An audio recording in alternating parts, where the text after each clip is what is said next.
Il était donc 21h hier soir quand un homme a poignardé et tué un touriste allemand aux abords de la Tour Eiffel. Il a ensuite blessé 2 autres personnes avec un marteau avant d'être interpellé par les policiers.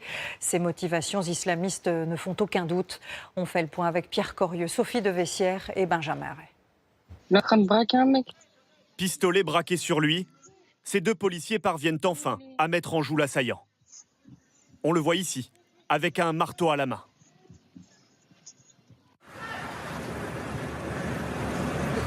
Arrête! Il est maîtrisé quelques instants plus tard. Son parcours meurtrier avait commencé ici, peu après 21h hier soir, à quelques centaines de mètres de la Tour Eiffel. Avec un couteau, l'homme de 26 ans agressait un couple. Un touriste à la double nationalité allemande et philippine est tué. Il avait 23 ans. L'urgentiste Patrick Pelou, qui se trouvait non loin de là, a tenté de le sauver. Il a été attaqué sauvagement. Il était en arrêt cardiaque. On a essayé de le sauver pendant 3 quarts d'heure, en fait. On n'a pas réussi. Sa fiancée, son ami qui était là, sont totalement sidérés, là.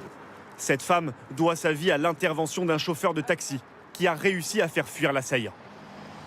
Ce dernier traverse ensuite le pont Bir Hakeim.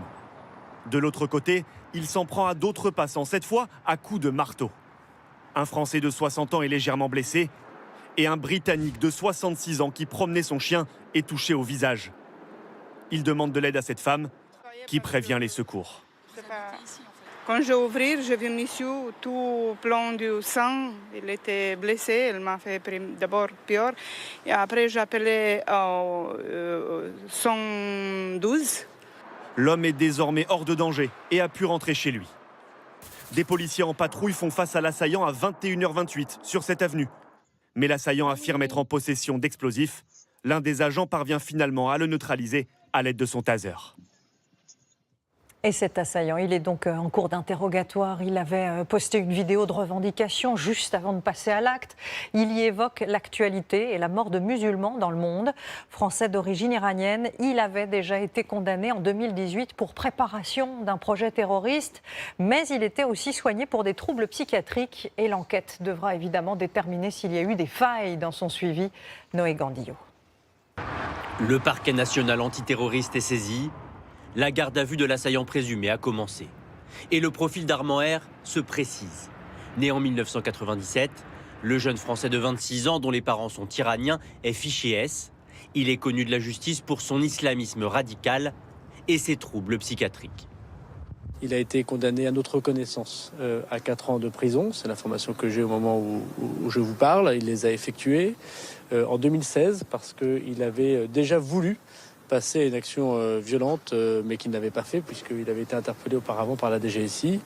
Et il est suivi par la DGSI comme personne ayant des troubles psychiatriques très importants. Armand R, que l'on aperçoit sur cette photo, avait suivi un traitement médical en détention et après sa sortie de prison en 2020. Radicalisé depuis longtemps, le jeune homme qui vit chez ses parents dans l'Essonne était proche d'un djihadiste français établi en Syrie. Et 15 jours avant l'assassinat de Samuel Paty, il avait été en contact avec l'auteur de l'attentat. Quelqu'un qui visiblement a des troubles psychiatriques, qui est assez influençable. Il peut à la fois avoir des troubles et être idéologisé. Donc il est connu pour islamisme radical, donc c'est pas simplement qu'il a des troubles psychiatriques. Peu après son interpellation, Armand R a indiqué aux forces de l'ordre qu'il ne supportait plus que les musulmans soient tués en Afghanistan et en Palestine. Et très peu de temps avant l'attaque, il avait posté une vidéo de revendication sur les réseaux sociaux.